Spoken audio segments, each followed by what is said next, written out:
Hello everybody, again, this is a continuation of my many videos on how I made these bricks out of drywall and how to install them. And now I'm just going to give you a couple of ideas of how I put them on and leveled them and whatnot. I know this is a long video, but that's okay because at the end, I think you guys will all be amazed at how well it worked. And it actually turned out better than I thought. And most important is my wife thought it was good too. So stick around and you can see how this all turned.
I know some of these corners don't look too good, but because they're drywall, it's really easy to trim them. I just use my oscillating tool, or after they dried, sometimes I'll just use my utility knife and square everything up and get them all looking perfect. But I also realize that once you paint them, it doesn't matter quite as much, as you will see later.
It's also nice not to have to rely on a wet saw or a grinder. If these were real bricks or the thin type real bricks, these are just easily trimmed with a utility blade.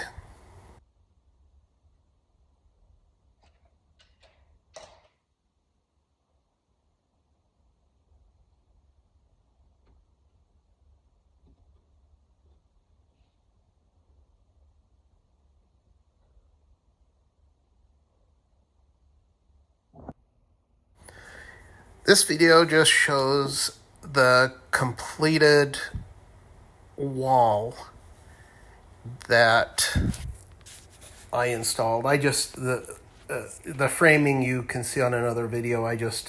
It was old used 2x4s, and I painted them because they were so ugly. And then this is the video of the house. I'm going to voice over this because it didn't turn out too well. I guess my microphone wasn't working. But what I'm saying here is that I'm progressing on the project, and it's actually looking pretty good so far. As you can tell, I've taken the mantle off temporarily, and there's a couple times when I took the TV down, I had some help. It's really heavy. It's an 86-incher, but I ended up doing most of it with the TV up. I'm just showing the texture where I threw the sand on it to make it look authentic once it gets painted. And here is just some of the labor-intensive stuff. You've always heard that it takes longer to prepare to do something than it does to actually do it. And this is an example where plastic and masking tape and dusting and sweeping and keeping everything clean in a finished home takes a long time. There's the pieces for my fireplace that goes right there. And as you'll see at the end of this video, I have it all together and painted and looking nice. Here we go. Start putting plastic up. I don't want to bore you with the full process of putting the plastic up because it's pretty straightforward. Kind of like wrapping a present, even though I'm terrible at wrapping presents. Just going to tuck it all underneath there really nice so it won't get any in the way of doing my grout, which I will show you very soon. I'm outside here for just a minute. I don't have a grout shaper for my grout joints, so mine is at my other place 100 miles away, 2-hour drive, and they didn't have any at Home Depot, believe it or not. So I will just go ahead and shape this stick.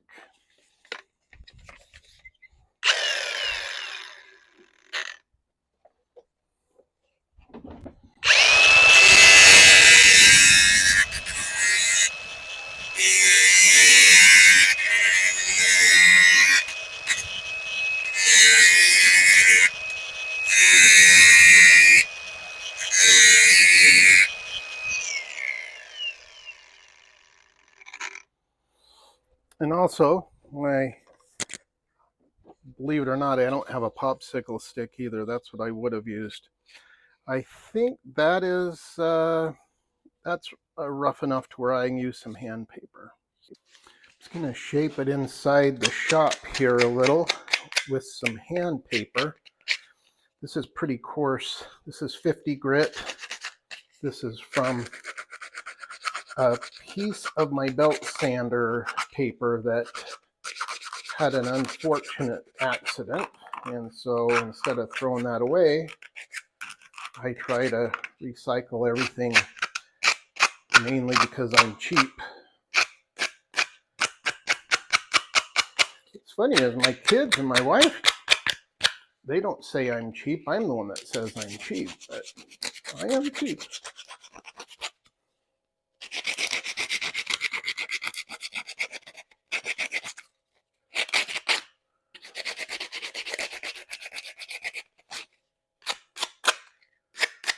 Okay, I think that will do. Now I'm going to smooth it off with a little bit of 220.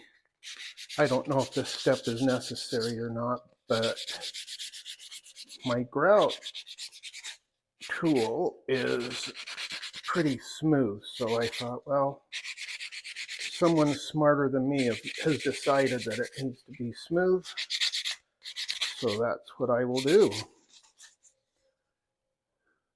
Beautiful, I think. This is the only grout bag that I could find at Home Depot. It was the Anvil brand, but it worked really good.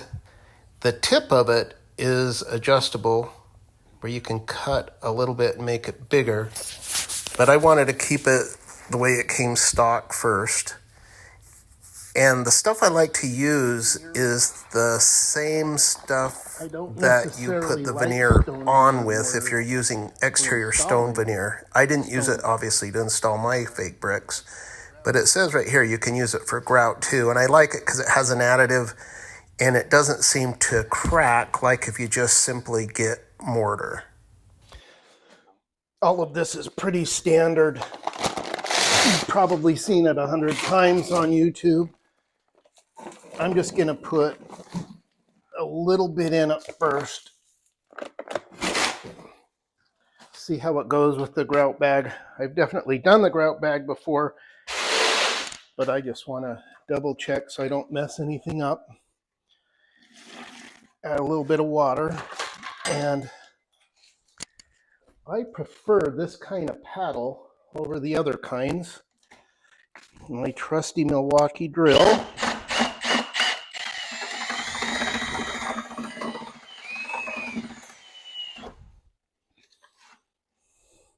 I always add too much water and I end up putting a little more paste or powder in.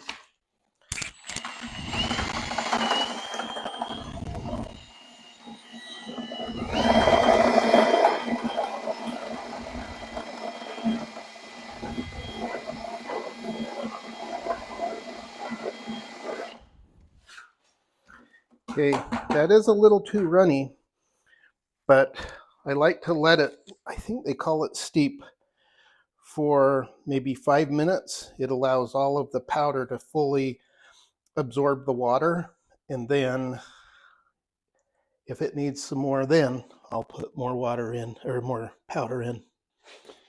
I'm gonna give this a try. You can see it's still a little on the runny side, but it has to be to get it out of the grout bag. So now I'm going to put this grout in the grout bag. The tip of the grout bag can be adjusted by cutting it, but for this, I want to make sure it's on the small side. If I need to later on, I will make it bigger.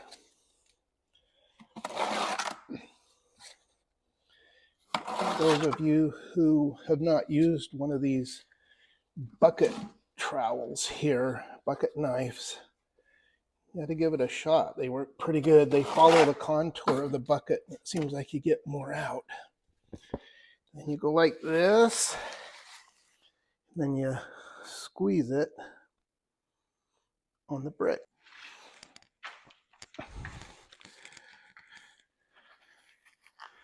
Okay, I'm ready to go up on the ladder. I hope you can see this.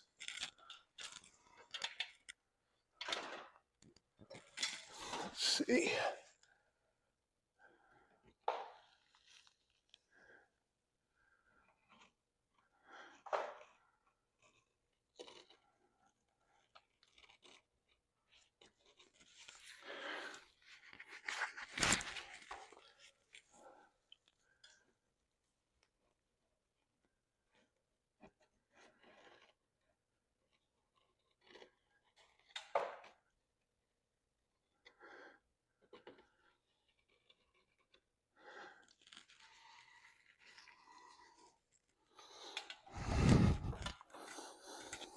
I'll turn the camera off because it's pretty boring.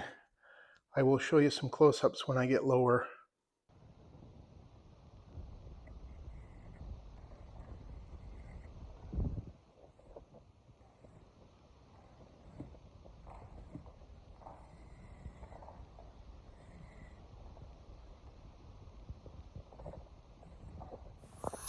It might be hard to believe, but brushing it after you use the shaping stick is extremely important.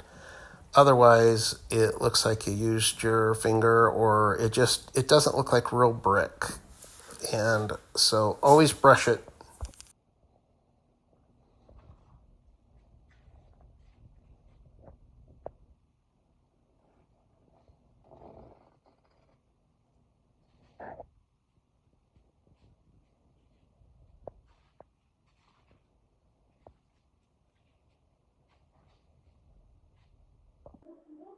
Hello everybody, this is the last video of my fireplace that I just got done. I have lots of videos on how I made the bricks, how to drywall, that sort of thing, how I installed them, and I just put a primer coat and one final coat on this, and I decided not to film it because there are so many videos about people painting, and most of you know how to paint. So what I'll do is I'll just turn this around and I'll kind of show you how it looks. Okay, here is the one end here, and here's a close-up of the bricks, and the color of the bricks is just a custom color. We matched the paint color to our bar stools because we thought it really looked nice. You can tell that it's definitely an off-white because there's the white wall, and we want it to match the floor, and it does do pretty good. These are the bar stools that we matched it to right here. We're getting ready for a big party today. And then here is an overall picture of the fireplace, and we're really happy the way it turned out. I hope that helped you.